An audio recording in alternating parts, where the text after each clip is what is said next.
Hello and welcome to the Mathmania. 6 সেপ্টেম্বরের current affair start করছি। আজকে প্রথমেই থাকছে গ্লোবাল ইনোভেশন ইন্ডেক্স। 2 নম্বরে থাকছে ভারতের কোন কোম্পানি সোলার ক্যাপাসিটিতে ওয়ার্ল্ডের নাম্বার 1 হলো। 3 নম্বরে থাকছে ক্যাবিনেট মিনিস্ট্রি সিভিল সার্ভিসে ক্যাপাসিটি বিল্ডিংয়ের জন্য একটি নতুন মিশন অ্যাপ্রুভ করলো। 4 নম্বরে থাকছে জম্মু কাশ্মীর ইউনিয়ন টেরিটরির জন্য নতুন অফিসিয়াল ল্যাঙ্গুয়েজের বিল অ্যাপ্রুভ হলো। এবং সবশেষে থাকছে কোশ্চেন আওয়ার এবং 0 আওয়ার অফ ইন্ডিয়ান পার্লামেন্ট। ভিডিওটা শেষ অবধি দেখো, যদি ইনফরমেটিভ মনে হয় লাইক করতে ভুলো না। আমার সম্পর্কে বলি, আমার নাম উৎপল মিত্র। আমি এমএসসি করেছি অ্যাপ্লাইড ম্যাথামেটিক্সের রাজাবাজার সায়েন্স কলেজ থেকে। এর আগে আমি স্কুল টিচার ছিলাম, এখন ডব্লিউবিসিএস গ্রুপেতে আছি, ফুড অ্যান্ড সাপ্লাইজ ডিপার্টমেন্টে। ফার্স্ট কোশ্চেন স্টার্ট করছি। What is India's rank in the global innovation index 2020 which is released on September 2, 2020? বলছে 2রা সেপ্টেম্বর যে গ্লোবাল ইনোভেশন ইন্ডেক্সটা প্রকাশিত হয়েছে সেখানে ভারতের র্যাঙ্ক কত ছিল।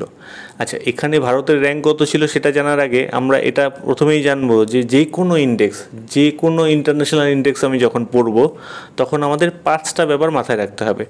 1 নম্বরে থাকছে ইন্ডেক্সটা কোন অর্গানাইজেশন প্রকাশ করছে। 2 নম্বরে থাকবে এই ইন্ডেক্সটা বের করার সময় কোন কোন প্যারামিটারগুলোকে মাপা হয়েছে, কোন কোন বিষয়গুলোকে গুরুত্ব দেওয়া হয়েছে। 3 নম্বরে থাকবে এই ইন্ডেক্সে যে কান্ট্রিটা টপ করেছে তার নাম কি। 4 নম্বরে থাকবে এই ইন্ডেক্সে ভারতের র্যাঙ্ক কত। এবং সবশেষে 5 নম্বরে থাকবে এই ইন্ডেক্সের লাস্ট কোন কান্ট্রিটা ছিল। এটা সবসময় দরকার পড়ে না, এটা কিছু কিছু ইন্ডেক্সেই লাগে। আচ্ছা, প্রথমে হচ্ছে ইন্ডেক্সটা কে প্রকাশ করেছে বা কোন অর্গানাইজেশন ইন্ডেক্সটাকে প্রকাশ করেছে। Global innovation index. এই গ্লোবাল ইনোভেশন ইন্ডেক্সটা 3টে অর্গানাইজেশন মিলিতভাবে প্রকাশ করে। তার মধ্যে সবচেয়ে ইম্পর্ট্যান্ট আমাদের জন্য হচ্ছে ডব্লিউআইপিও, বাকিগুলো আমাদের লাগবে না তেমন। এই ডব্লিউআইপিও হচ্ছে world intellectual property organization. World intellectual property organization, এটার হেডকোয়ার্টার হচ্ছে জেনেভা, সুইজারল্যান্ডে। আর এটা তৈরি হয়েছে 1967-এ। গেল। এবার 2 নম্বরে আসি। এই যে গ্লোবাল ইনোভেশন ইন্ডেক্স, এটাতে মাপা হয় বেসিক্যালি অনেকগুলো প্যারামিটার আছে এটাতে। তার মধ্যে এটা শুধু জেনে রাখো যে ইনোভেশনের উপর যেসব কান্ট্রিগুলো ভালো কাজ করেছে, যেসব কান্ট্রিতে ইনোভেশনের উপর ভালো এনভায়রনমেন্ট রয়েছে, সেই সব কান্ট্রিগুলোকে টপে রাখা হয়েছে। আচ্ছা, 3 নম্বরে আসি যে গ্লোবাল ইনোভেশন ইন্ডেক্স আছে এখানে টপ করেছে কোন দেশ। এই গ্লোবাল ইনোভেশন ইন্ডেক্সে টপ করেছে সুইজারল্যান্ড। 4 নম্বরে আসি ভারতের র্যাঙ্ক কত, এটাই আমাদের কোশ্চেন আজকের। এই গ্লোবাল ইনোভেশন ইন্ডেক্স 2020 যেটা প্রকাশিত হয়েছে এখানে ভারতের র্যাঙ্ক ছিল 48। টোটাল 131খানা দেশকে র্যাঙ্ক দেওয়া হয়েছে, তার মধ্যে ভারতের র্যাঙ্ক হচ্ছে 48। আর 5 নম্বরে ছিল লাস্ট কোন কান্ট্রি। এই ইন্ডেক্সের জন্য লাস্ট কোন কান্ট্রি সেটা ইম্পর্টেন্ট নয়। ওকে। আচ্ছা, তোমরা আমাকে কমেন্টে বলো হিউম্যান ডেভেলপমেন্ট ইন্ডেক্স, HDI, এই হিউম্যান ডেভেলপমেন্ট ইন্ডেক্স কোন অর্গানাইজেশন প্রকাশ করে।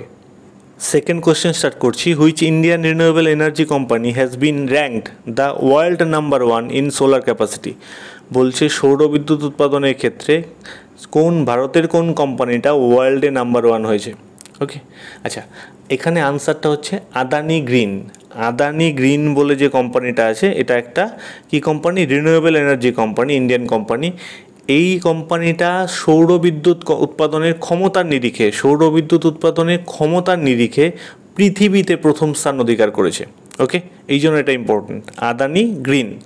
আচ্ছা, তোমরা আমাকে কমেন্টে বলো ভারতবর্ষের রাজ্যগুলোকে যদি আমি দেখি তাহলে কোন দুটি রাজ্য সৌরবিদ্যুৎ উৎপাদনে প্রথম এবং দ্বিতীয় স্থানে রয়েছে। থার্ড কোশ্চেন স্টার্ট করছি। Cabinet has approved which mission for civil services capacity building. বলছে ক্যাবিনেট মিনিস্ট্রি সিভিল সার্ভিসে ক্যাপাসিটি বিল্ডিংয়ের জন্য কোন মিশনটাকে লঞ্চ করেছে।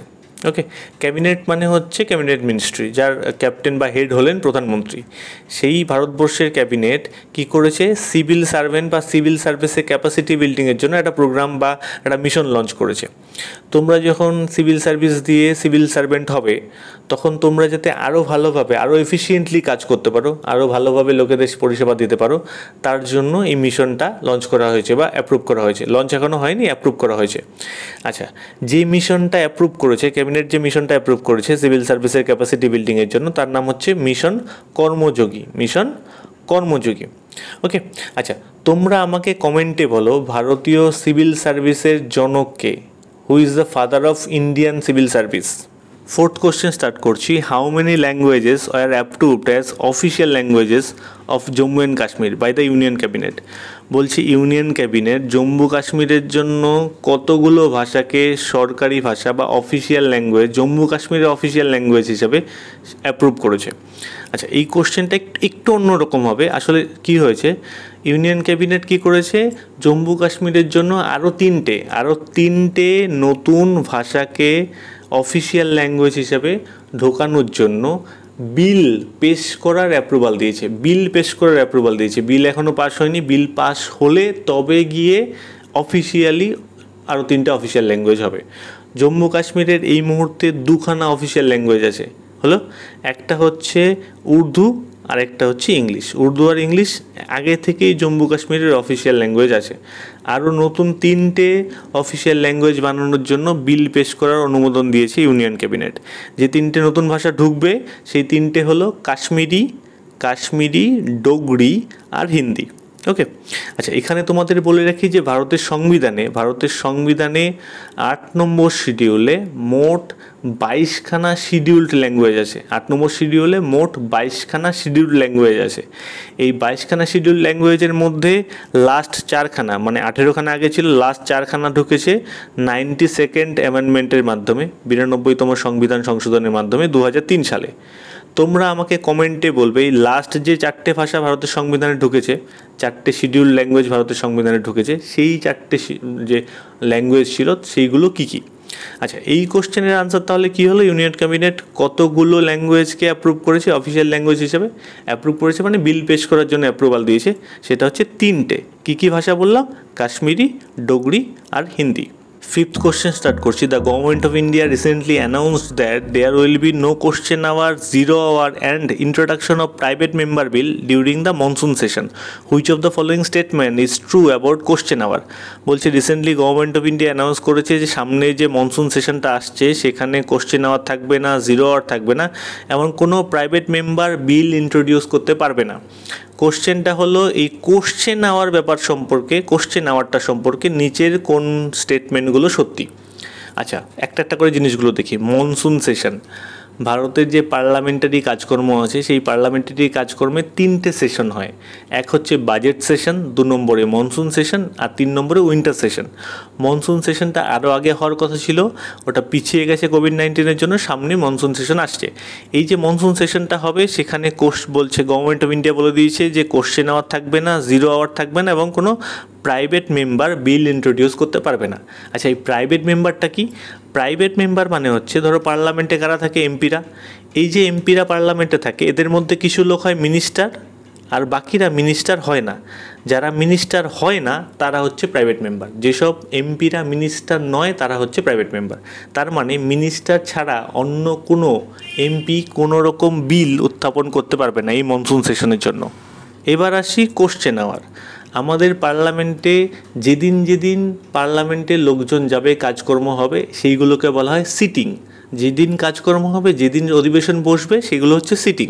এই পার্লামেন্টারি সিটিংয়ের, যে কোনো পার্লামেন্টারি সিটিংয়ের প্রথম ঘন্টা হচ্ছে কোশ্চেন আওয়ার। বোঝা গেল? প্রথম ঘন্টা অফ এভরি পার্লামেন্টারি সিটিং, এটা এতে আছে, তার মানে এটা ঠিক আছে। প্রথম ঘন্টা of every parliamentary sitting is question hour. হলো? এবার হচ্ছে বিতে কি বলছে, যে এই যে কোশ্চেন আওয়ারটা হলো এই সময় কি হবে, যে মিনিস্টাররা রয়েছে, যেসব এমপিরা মিনিস্টার, সেই মিনিস্টারদের বাকি যারা মিনিস্টার নয় মানে প্রাইভেট মেম্বাররা কোশ্চেন জিজ্ঞেস করবে পলিসি সম্পর্কে, ডিসিশন সম্পর্কে, যাই হচ্ছে গভর্নমেন্টে কী চলছে, দেশের কী অবস্থা, এইসব নিয়ে যে কোনো কিছু নিয়ে কোশ্চেন জিজ্ঞেস করতে পারে। এটাও ঠিক আছে। বি নম্বরে এটা ছিল, এটাও ঠিক আছে। তার মানে কি হয়, কোশ্চেন আওয়ারে প্রাইভেট মেম্বাররা নর্মালি মিনিস্টারদের কোশ্চেন জিজ্ঞেস করে। অবশ্যই এটাও হতে পারে যে প্রাইভেট মেম্বারদেরও কোশ্চেন জিজ্ঞেস করা যেতে পারে, কিন্তু নর্মালি যেটা হয় প্রাইভেট মেম্বাররা মিনিস্টারদের কোশ্চেন জিজ্ঞেস করে কোশ্চেন আওয়ারে। আর এই কোশ্চেন আওয়ারটা শেষ হওয়ার সঙ্গে সঙ্গেই পর মুহূর্তে শুরু হয়ে যায় 0 hour। কোশ্চেন আওয়ার শেষ হওয়ার পর 0 hour শুরু হয়। তার মানে এটা সিতে ছিল, এটাও ঠিক আছে। আচ্ছা, তাহলে এখানে আমার কোশ্চেনের আনসার হলো অল অফ দ্য অ্যাবাভ। আর 0 hour সম্পর্কে বলি, 0 hourটা শুরু হয় কিন্তু কোশ্চেন আওয়ারের পরপরই, কিন্তু 0 hourটা কতক্ষণ চলবে? 0 hour কিন্তু 1 ঘন্টার টাইম ফ্রেম নয়। 0 hourটা 1 ঘন্টার বেশিও হতে পারে, কমও হতে পারে, 1 ঘন্টা হতে পারে। কাজেই 0 hour কতক্ষণ হবে সেটা নিয়ে কোনো স্পেসিফিক টাইম লিমিট নেই। এটা ইম্পর্টেন্ট, কিন্তু কোনো স্পেসিফিক টাইম লিমিট নেই 0 আওয়ার সম্পর্কে। আচ্ছা, তোমরা আমাকে কমেন্টে বলবে যে এই যে 3টে পার্লামেন্টারি সেশনের কথা আমি তোমাদের বললাম, এই 3টে পার্লামেন্টারি সেশন কোনটা কোন মাসে হয়, এবং এই যে পার্লামেন্টারি সেশনগুলো আছে এর মধ্যে সবচেয়ে লংগেস্ট বা সবচেয়ে বেশি দিন ধরে কোন সেশনটা চলে। আচ্ছা, এখানে আরেকটা ডেভেলপমেন্ট আছে যে এই কোশ্চেনটা সেটিং হয়ে যাওয়ার পর, মানে এই ঘটনাটা ঘটে যাওয়ার পর বিরোধীরা প্রচুর প্রেশার ক্রিয়েট করেছে যাতে কোশ্চেন আওয়ারটাকে রাখা হয়। সেই চাপে গভর্নমেন্ট কী করেছে, কোশ্চেন আওয়ারটাকে ইন্ট্রোডিউস করেছে। মানে যেটার কথা বলছিল যে কোশ্চেন আওয়ারটা হবে না, কোশ্চেনটাই বলছিলাম যে কোশ্চেন আওয়ারটা থাকছে না, কোশ্চেন আওয়ারটা থাকছে, কিন্তু সেটা 1 ঘন্টার বদলে হাফ ঘন্টা হবে, মানে 30 মিনিটের কোশ্চেন আওয়ার থাকছে। Thank you so much for watching my video. যদি ভালো লাগে লাইক করে দিও, বন্ধুদের সঙ্গে শেয়ার করে নিও, আর যদি পরবর্তী ভিডিওগুলোর নোটিফিকেশন চাও তাহলে সাবস্ক্রাইব বাটনটা অন করে দিও।